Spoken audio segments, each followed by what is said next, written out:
My beloved child, pause this moment like a director freezing the perfect frame. Yes, you, the one whose finger hovers over the scroll button. I see you there in that chair, on that couch, walking that familiar path where doubt has worn grooves in your thinking. This is not random content floating through your feed. This is a divine interruption, a holy close-up, where heaven zooms in on your exact location in this exact second.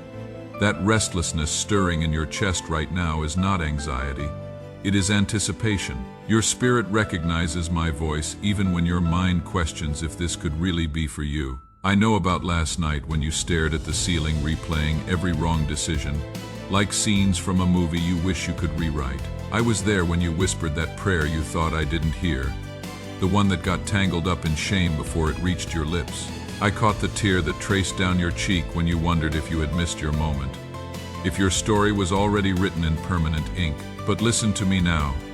Really listen, because the camera is rolling on your comeback story, and you are about to discover that what looked like your final scene was actually just the end of Act 1. There was a woman who had been bleeding for 12 long years.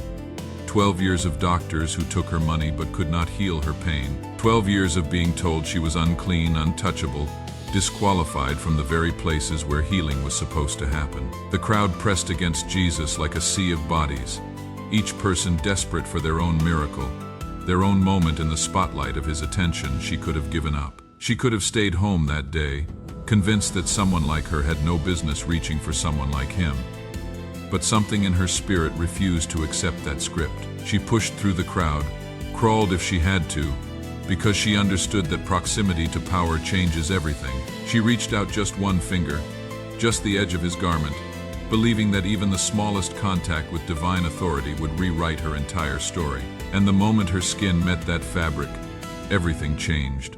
Not gradually, not eventually, instantly. Power flowed from him to her like electricity through wire, and what had tormented her for over a decade was gone in a single frame of faith. Just like her, you have been reaching through crowds of opinions, pushing past voices that told you to stay in your place, crawling toward breakthrough when walking felt impossible. That thing you have been battling, that situation that has bled you dry financially, emotionally, spiritually, I am telling you that your healing is not in the next program, the next relationship, the next opportunity. Your healing is in understanding that you carry the same authority that flowed through that woman's fingertips. You are not begging for scraps of my attention. You are my child reaching for your inheritance. I don't see you the way the mirror reflects your disappointments back at you each morning. I don't see you through the lens of your bank account or your relationship status or the goals you set 3 years ago that still sit unfinished on your vision board. I don't measure you by the applause you didn't get, or the promotion that went to someone else, or the family members who still don't understand why you changed. When I look at you, I see the warrior who has been refined in the furnace of rejection until every weakness became strength. Every wound became wisdom. I see the dreamer who learned to dream in silence because the world wasn't ready for the vision I planted in your spirit. I see the healer who got wounded helping others heal but never lost the gift to restore what was broken. I see the leader who stepped back to learn how to follow because I was preparing you to guide others down paths you first had to walk alone. You are not damaged goods waiting for clearance sale. You are my masterpiece in the final stages of completion, and what the enemy meant for destruction I have been using for development. You are not too late for the life I destined for you. You are not starting over.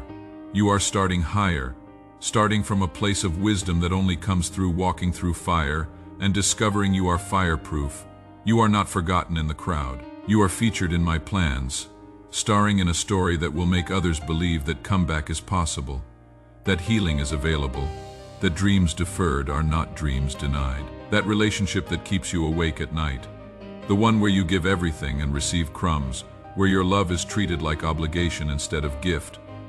I am releasing you from the script that says you must tolerate less than my best for your life. You were not created to beg for love or chase those who run from your light. The right connections are being aligned even now, relationships that will celebrate your presence instead of merely tolerating it. Stop auditioning for love that should be freely given. I know the stress that steals your sleep about finances, about provision, about wondering how the numbers will add up this month. But my mathematics work differently than yours. I multiply like the loaves and fishes, not through your striving, but through your surrendering. The job you have been praying for, the breakthrough you have been believing for, the open door you have been standing in front of, it is not delayed because I am withholding it. It is being prepared because I am aligning it with the upgraded version of who you are becoming. That restlessness in your spirit, that feeling that you are supposed to be doing something more significant with your life.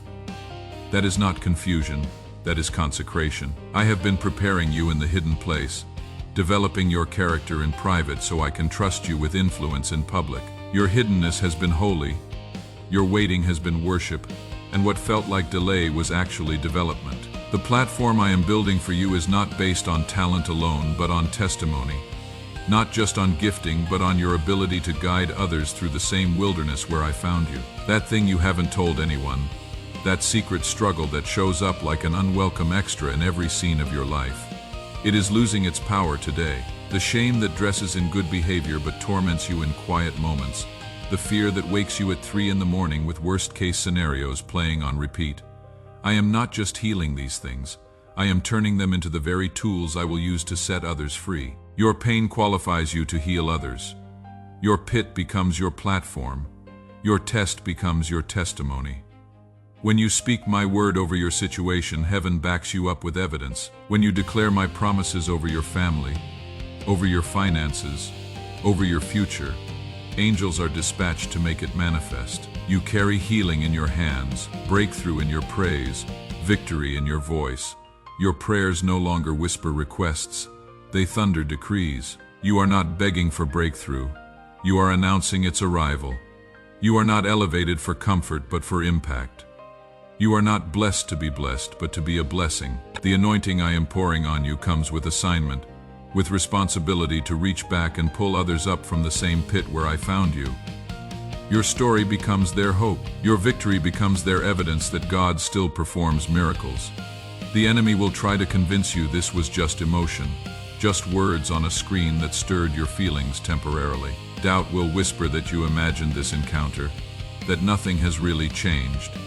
Some people will not understand your transformation, will want you to stay small so they feel comfortable. Do not apologize for the oil I am pouring on you. Do not shrink back to make others feel secure when God anoints you. The world may not understand, but hell takes notice. Everything changes from this moment. Normal is over. Average is finished. You cannot go back to who you were before this encounter. The old script has been torn up and thrown away. You are walking into a new narrative, one where you are not the victim but the victor, not the extra in someone else's story but the star of your own comeback. This was not just content. This was commissioning. This was not just a message. This was an appointment with destiny. Your latter will be greater than your former because your former was preparation for your promotion. What was hidden is being revealed because the world needs to see what I can do with a surrendered life. What was delayed is being released because the timing is finally perfect. What was impossible is becoming inevitable because my word does not return void. Stand up wherever you are. Let your body catch up with what your spirit already knows is true. Lift your hands and receive the authority I am placing on your life. Walk forward like the healed woman who could not help but tell everyone what happened when she touched the edge of my presence. Tell them mercy found you. Tell them grace transformed you. Tell them that breakthrough is not just possible but promised for anyone desperate enough to reach through the crowd and touch the hem of my power. Remember this moment when confirmation comes, when doors begin opening that you didn't even know existed, when provision shows up in ways that can only be explained as divine intervention. I am with you. I am for you. I am in you. This is not goodbye. This is the beginning of the greatest chapter of your story.